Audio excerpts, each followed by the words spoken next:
하나님의 말씀을 여행하는 신나는 해피 바이블에 여러분과 함께 하게 돼서 늘 행복합니다. 네. 자, 오늘은 민수기 세 번째, 마지막 민수기 세 번째 강의인데요.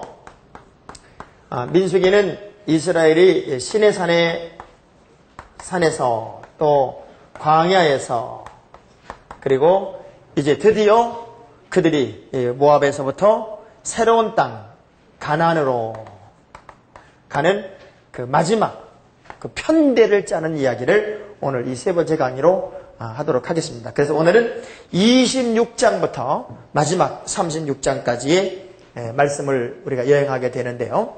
모압 평지에 주둔하고 있던 사람들이 이제 드디어 가나안 땅을 향해 돌진하고 출발하게 됩니다. 마치 우리의 여행으로 놓고 보면 많은 여행을 하고 그렇게 힘들고 어려웠는데 저기만 가면 마지막 한 군데 남았는데 저기만 가면 모든 문제가 해결될 것 같은 희망과 꿈의 땅입니다. 바로 그것이 지척에 있습니다. 그래서 가장 먼저 가나안 땅을 들어가기 위해 마지막으로 한 게 뭐냐면 또다시 인구조사를 했죠. 인구조사를 합니다.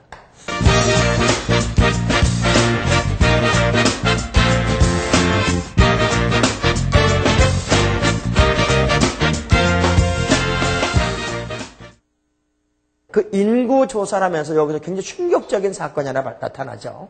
그 인구조사 내용 중에 무슨 이야기가 나오는가 하면 이번 계수 중에는 시내산에서 계수된 사람은 단 한 명도 없다는 거예요.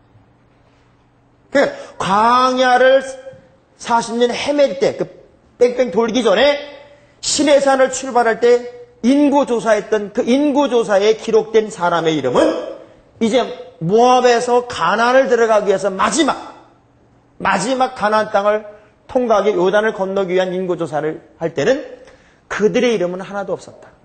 단지 누구만 있었느냐? 갈렙과 여호수아만 그 당시 이름은 남아있고 그리고 이제는 새로운 세대 제2세대들로 새로운 땅을 들어가게 되더라는 겁니다. 저는 그것도 굉장히 충격을 받았어요. 결국 하나님은 이스라엘 백성들을 40년을 광야를 돌렸지만 무슨 병을 해결하지 못했느냐? 불평병을 해결하지 못하셨어요. 결국 이 불평하던 자들이 그 불평의 1세대들이 광야에서 다 죽고 나서 여호수아와 갈렙만 남고 나머지 제2세대 새로운 신세대와 함께 희망의 땅으로 들어가게 되더라는 거예요.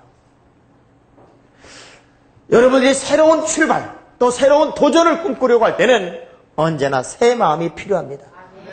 정말 여러분이 어떤 새로운 것을 시도해 본 마음이 있었습니까? 그럼 나는 준비된 사람이라고 생각해 본 적이 있었습니까?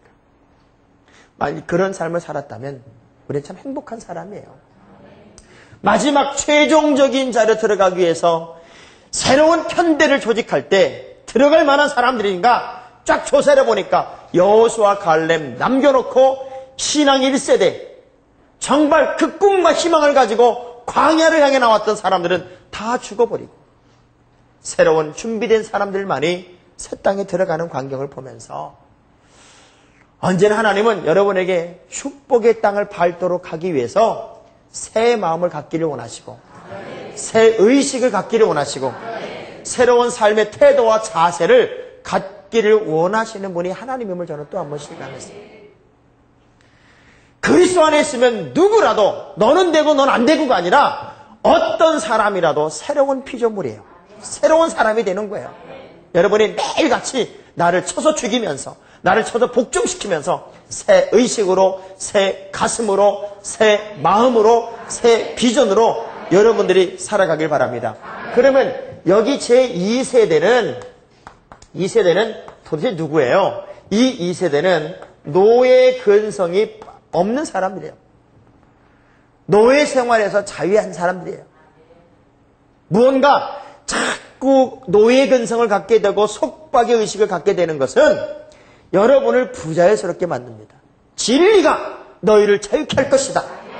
죄의 노예가 되면 안 돼요. 물질의 노예가 되면 안 돼요. 하나님의 말씀을 통해 진리를 통해 여러분이 자유함을 얻어야 돼요. 인생의 자유함을 얻어야 돼요. 옆 사람한테 물어보세요. 여러분 자유하십니까? 우리 시청자 여러분은 자유하세요? 무엇이 여러분을 붙잡고 있냐고요? 그 붙잡고 있는 이유가 뭐냐고요? 하나님은 노예 근성에 없는 이 세대를 끌고 들어갑니다. 그리고 이 사람들은요, 새로운 땅에 들어갈 만한 준비된 자입니다. 준비된 자. 어떻게 하면 하나님이 싫어하고 어떻게 하면 하나님이 좋아하는 걸 알았어요.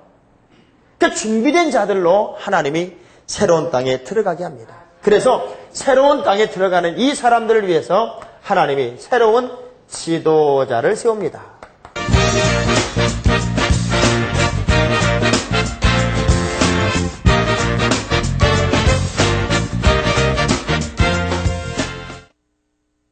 지도자를 세우는데 이 지도자가 누구냐면 여호수아입니다. 모세가 하나님께 그러잖아요. 새로운 지도자가 필요하다. 그러니 그 지도자를 세워달라고. 하나님 뭐라고 그래요? 여호수아가 있지 않냐. 이미 준비되어 있는 여호수아가 있지 않냐. 전 여러분들이 준비된 이 시대에 거룩한 한 명의 사상, 한 명의 지도자가 됐으면 좋겠어요. 그래서 꼭 필요할 때 생각나는 사람, 정말 소중할 때 기억나는 사람, 야, 누군가가 이런 일을 좀 해줘야 되는데 그럴 때 생각나는 사람이 여러분이었으면 좋겠어요. 그 여호수아가 딱 세워질 때 하나님이 어떻게 세우는 줄 아세요? 이렇게 세웁니다. 이 여호수아를 표현하면서 이 여호수아는 여호와의 신에 감동된 자다. 여호와의 신에 감동된 자다. 누가 뭐래도 영적 지도자는요, 영권이 있어야 돼. 아무리 머리가 좋고 말 잘해도 그거 별거 안 해요. 영적인 리더십은 영권에서 나오는 거지. 그 영권이 없으면 안 되는데 여호수아는 여호와의 신에 감동된 자예요. 하나님이 크게 쓰는 사람들은 언제나 이런 걸 달고 다니라고요. 그 사람은 여호와의 신에 감동된 자다. 내가 그렇게 여호와의 신에 감동된 자를 본 적이 없다. 꼭 여러분 얘기 같아. 자기를 칭찬해도 아멘 안 하는 건 심각한 병을 앓고 있는 거예요. 정말. 그리고 엘르아살과 온 회중들 앞에서 이 사람을 대표적인 인물로 안수하여 세우죠. 그래서 진정한 지도력을 갖도록 모세는 이 사람을 밀어줍니다. 지금 한국교회가 문제가 되는 게 뭐예요? 새로운 지도자를 세우면서 항상 문제가 되잖아요. 왜? 준비된 지도자가 없고 모세처럼 멋지게 세워주는 사람이 없어서 그래. 그냥 끝까지 내가 하려고 그렇지. 끝까지. 그러니까 여러분, 건강한 것도 복이지만 운동선수들 보니까요, 은퇴할 때와 이게 선수생활을 계속할 때와 이게 잘 구분하는 사람이 인기를 끝까지 가지고 있더라고. 끝까지. 모세는 새로운 지도자를 세우면서 자기가 멋지게 여호수아가 설 수 있도록 도와주더라고요. 그러고 나니까 참 저는 너무 놀란 게, 하나님이 새로운 지도자를 세웠는데 물론 모세가 훌륭하지 않은 지도자가 아니라는 거예요. 모세도 훌륭한 지도자예요. 그렇지만 이 훌륭한 모세가 거의 40년 동안을 끌고 다니면서 못한 일을 새로운 지도자 여호수아는 3일 만에 해결해버려. 난 그게 너무 신기하잖아요. 하나님이 붙잡아 쓰는 사람은요, 안 되는 걸 되게 하고 없는 걸 있게 하고 부족한 걸 채우셔요. 그래서 한 명의 거룩한 지도자. 오늘 이 시대에 그 거룩한 지도자가 나오면 한국 교회가 달라져요. 교회가 달라져요. 저는 늘 그런 기도합니다. 하나님, 주책 부리는 지도자 되지 않게 하옵소서. 야, 저는 그래서 어디 붕예를 가면은요, 목사님 경력이 뭐고 이력이 뭐냐요. 난 경력도 없고 이력도 없어요, 별로. 그래서 그냥 성안교회 목사님이라고 그래라고. 그리고 그래도 뭐 좀 쓸 게 있어야 되지 않냐고. 그러면은 꼭 하나 쓰는 게 있어요. 그냥 방송국에서 일한다고만 써라. 그렇게만 써요. 왜? 목사보다 좋은 건 없는 것 같아. 난 앞만 봐도 목사. 하나님이 세워 쓰는 사람. 이것보다 더 좋은 게 어디 있어요. 거기다 뭘 갖다 걸어붙여. 그리고 장학봉 목사로서 이름 나는 게 좋지. 장학봉 박사로. 박사가 뭐예요? 밖에서 죽은 사람이잖아. 나는 목사가 좋아. 그냥 주님이 저를 세워서. 그래서 어느 분들이 그러잖아요. 목회자의 길은 고난의 길이다. 십자가의 길이다. 뭐 험난한 길이다. 그럼 뭐하러 해? 제가 자주 쓰는 얘기지만 성공이 뭐예요? 내가 하는 일이 즐거운 게 성공이잖아요. 저는요, 목사된 게 너무 좋은 거야. 왜? 이렇게 행복할 수가 없어요. 지금도 나 혼자 떠들고 여러분 혼자 앉아있잖아요. 그냥 너무 행복한 거야. 그래서 다시 태어나도 하나님이 저를 목사로 세워주면 좋겠어요. 지도자라고 하는 것은 하나님의 신에 감동이 되고 또 하나님이 세웠을 때 그 감격을 가지고 주님에게 생명을 걸고 일하면요, 안 되는 게 돼. 없는 게 있어지잖아요. 아니 40년 동안 안 된 게 어떻게 여호수아가 하니까 3일 만에 되냐고요. 그래서 하나님은 항상 그 시대마다 필요한 지도자를 세워요. 제가 재미있는 얘기를 들었어요. 아들을 목사님으로 세운 아버지가 아들이 담임 목사가 되고 나니까 갑자기 교회가 엄청나게 부흥을 하는 거야. 물론 그 아버지가 목회할 때도 굉장히 훌륭하게 목회하셨어요. 근데 그 사모님 얘기가 뭐냐면 요즘 우리 신랑이 은퇴하고 나서 아들이 목회하는데 너무너무 교회가 부흥하니까 질투하는 통에 중간에서 내가 아주 어쩔 줄을 모르겠다는 거예요. 근데 아버지도 아들한테 질투하더라는 거야. 왜 그러냐면 그래도 내가 할 때 그래도 원로 목사님이 할 때가 더 좋았다. 그 소리를 들어야 되는데 세상에 아들이 하니까 아이고 아들이 더 낫네요. 아들이 더 낫네요. 그 소리를 들으니까 배가 아파가지고 그 목사님이 질투를 해가지고 중간에 사모님이 보통 어려운 게 아니래. 그러니 모세가 여호수아를 살아있을 때 지도자로 세운 건 대단한 거지. 교회도 마찬가지예요. 교회도 요즘 우리 시대를 가리켜 평신도 지도자들이 나와야 되는 시대다 그러잖아요.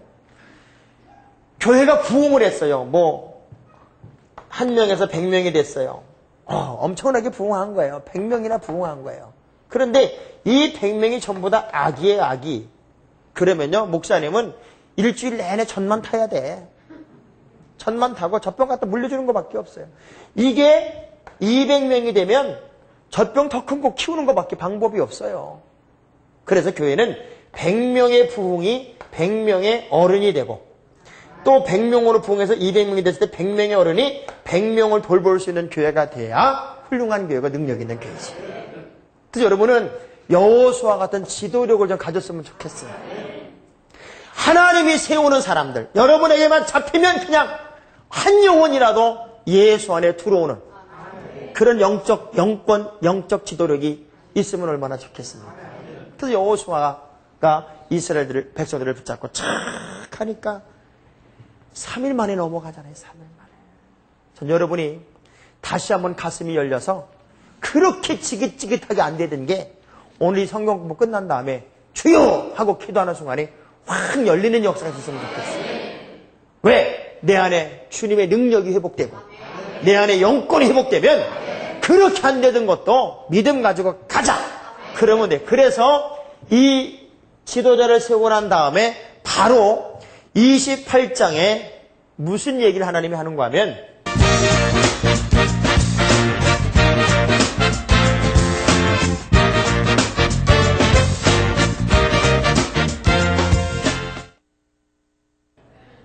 드림에 대해서 얘기합니다. 드림. 그러면서 정한 시기에 삼가 내게 드려라.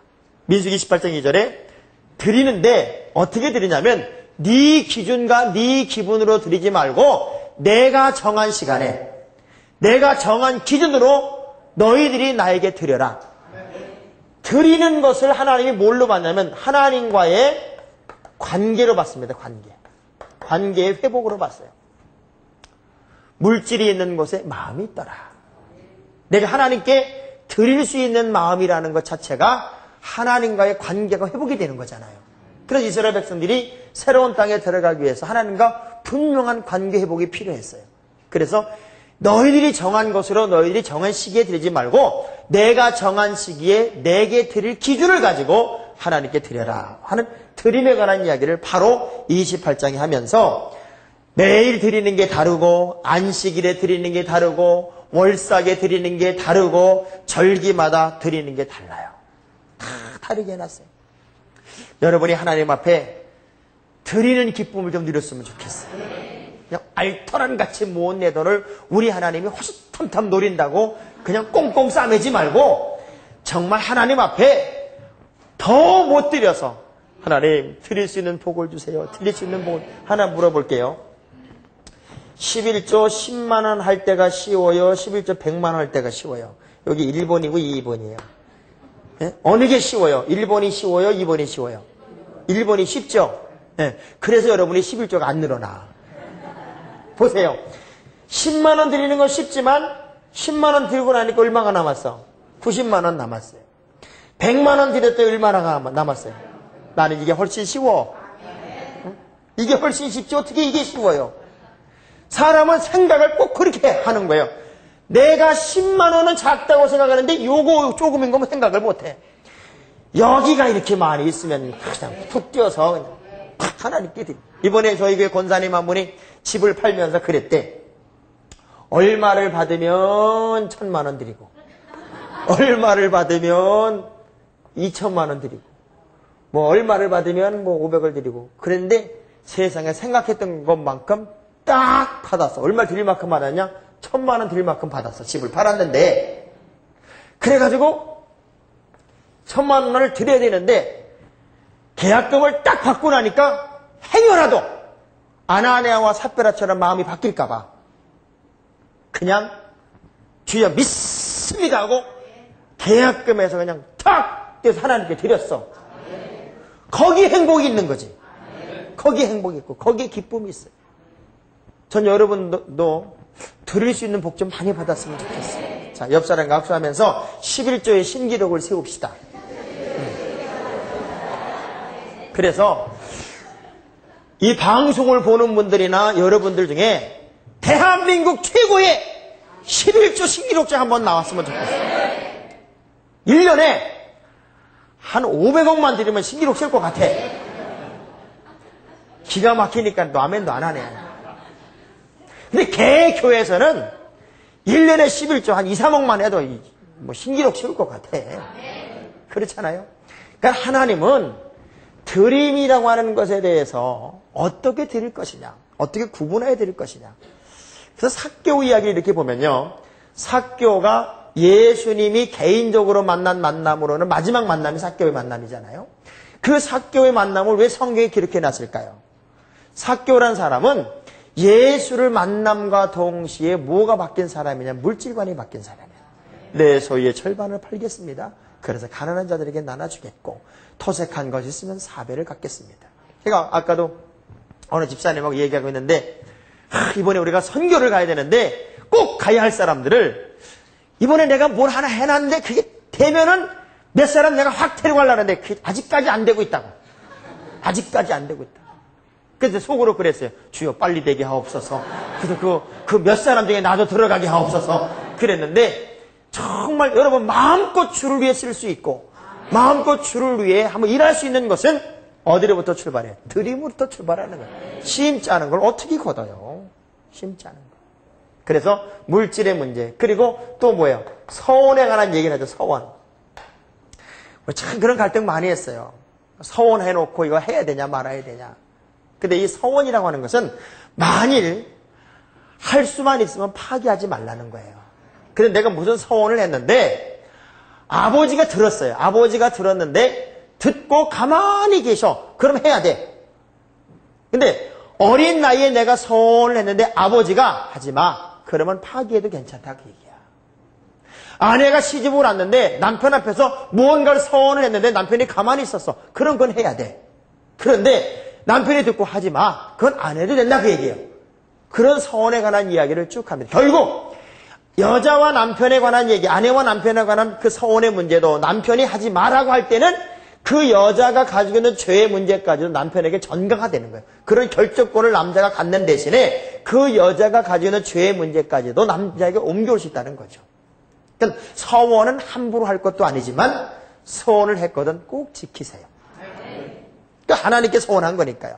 그러고 나서 이제는 이런 세부적인 삶의 내용들을 그들이 바꾸고 나서 최초로 31장에 미디안과 전쟁을 해서 승리를 하게 됩니다. 보세요.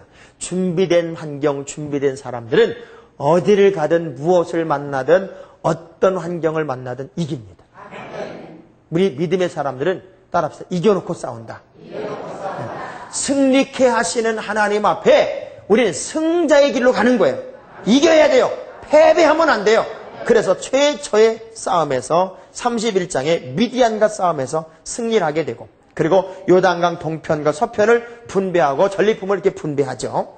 그러고 나서 33장은 희한하게 지금까지 이스라엘 백성들이 애굽을 떠나가지고 여기까지 이 모압 평지까지 오게 된 이야기를 아주 간추려서 쫙 간추린 요약물로 33장을 만들어놨어요. 그러니까 여러분이 이 민수기서를 한번 읽어보려면 처음부터 쭉 읽지 말고 33장을 한번 먼저 읽어보고, 그리고 나서 민수기서를 쭉 읽으면 훨씬 이해가 빠르고 그리고 쉽게 내게 와닿을 수 있을 것 같아요.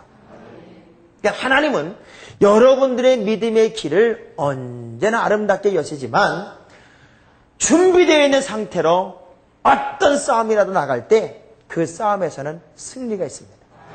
아멘. 자, 우리 옆 사람과 합수하면서 어떤 전쟁에서도 어떤 싸움에서도 승리합시다. 시작. 어떤 싸움에서도 승리합시다. 네. 그래서 이제 33장 50절로 쭉 넘어가면 무슨 이야기 하나 돌발적으로 나오냐면 도피성에 관한 이야기가 납니다. 도피성. 그래서 이스라엘 땅을 이렇게 놓고 보면 도피성이라는 데가 한두 군데가 아니고 여러 군데 나눠져 있습니다. 여러분 지도를 보시면 그 표시가 되어 있을 겁니다. 그 표시가 되어 있는 데가 도피성입니다. 이 도피성이 뭐냐면 살인자가 백성 앞에서 재판을 받기도 전에 복수를 당하지 않게 하기 위해서, 복수를 당하지 않기 위해서 이 도피성으로 피해가는 거죠. 그러면 정상적인 재판을 받게 되거나 또 시간을 벌 수 있는 거예요. 그래서 도피성을 만들어놨어요. 그러니까 어떤 것이든 즉흥적으로 하지 못하게 하는 거죠. 즉흥적으로. 그러니까 하나님의 일들은 절대 감정적으로 기분으로 하는 게 아니에요. 항상 생각해야 돼요. 가늠하다 현장에서 잡힌 여자를 예수님 앞에 데리고 와서 사람들이 뭐라고 그래요? 돌로 쳐 죽이자는 거 아니에요. 돌로 쳐 죽이는 거는 율법이에요. 그런데 주님은 사랑의 주님이세요. 그러니까 이 사람들은 왜 이 사람을 데리고 왔냐면 법도 없이 현장에서 처벌하면 안 돼요. 그런데 그거를 율법적으로 쳐 죽여라 이러면 이제 법에 걸려서 또 예수님 걸으려고 그러는 거고, 또 죽이지 마라 하는 건 율법에 또 걸리는 거고, 어떻게 해서 예수님을 얽어매려고 사람들이 가늠하다 현장에 잡힌 여자를 데리고 와요. 근데 예수님은 그때 절대로 감정적으로 안 하시잖아요. 즉흥적으로 안 하시고 뭐라고 썼는지는 몰라. 그냥 혼자 앉아가지고 흙에다가 뭐라고 썼어. 내가 뭐라고 썼나 그러고 가서 이렇게 봤어요. 그랬더니 모르겠어. 내가 뭐라고 썼는지. 아마 의미가 없이 주님이 그냥 글을 이렇게 쓰고 있었을 거예요. 이렇게. 그러고 나서 그들이 주님을 집중하고 있을 때 이 얘기 한마디 했어요. 너희 중에 죄 없는 자가 돌로 쳐라. 너희 중에 죄 없는 자가 돌로 쳐봐라. 여러분, 어느 누가 죄가 없겠어요? 어느 누가 죄가 없겠어? 어느 누가 죄로부터 자유롭겠어? 어느 누가 당당하겠어? 그 한마디에 돌 두고 살기 등등했던 사람들이 다 떠나가잖아요. 저나 여러분이나 다 죄인이요. 다 문제가 많아요. 누구를 정죄할 수도 없고 누구를 비판할 수도 없어요. 우리가 가장 은혜가 될 때는요, 남을 비난하고 비판할 때가 아니고 지적할 때가 아니고 우리가 가장 은혜가 될 때가 언제냐면 나의 부족을 느낄 때입니다. 겸손해야 돼요. 겸손해야 돼요. 정말 어떤 환경 속에서도 우리가 우리의 삶의 환경을 가장 겸손하게 만들 때, 가장 진실하게 만들 때, 그때 하나님은 도와줍니다.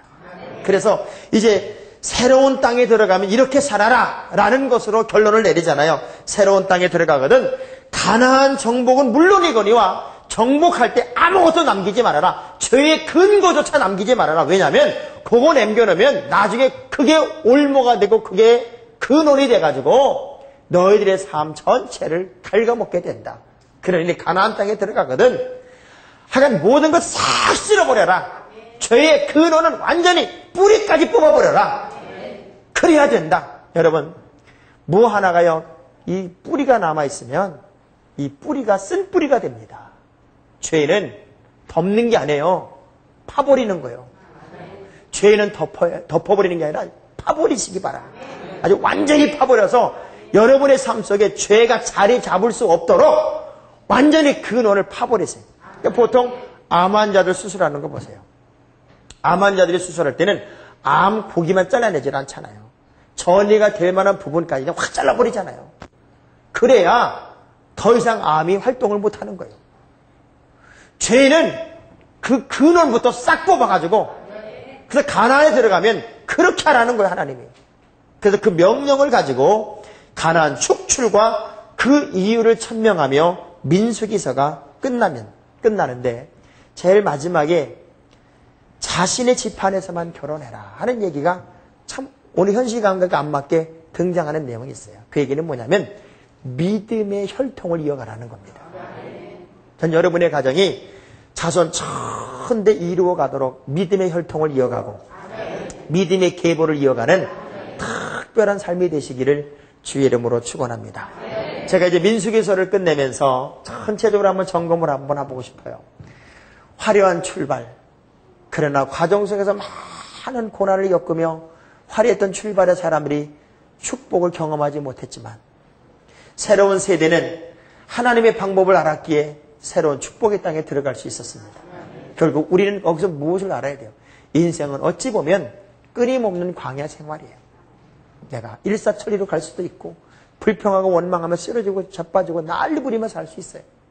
그러나 여러분이 성경을 통해 깨달아야 할 것은 나는 정로로 가야 되겠다. 지름길로 가야 되겠다. 광야 헤매면 안 되겠다.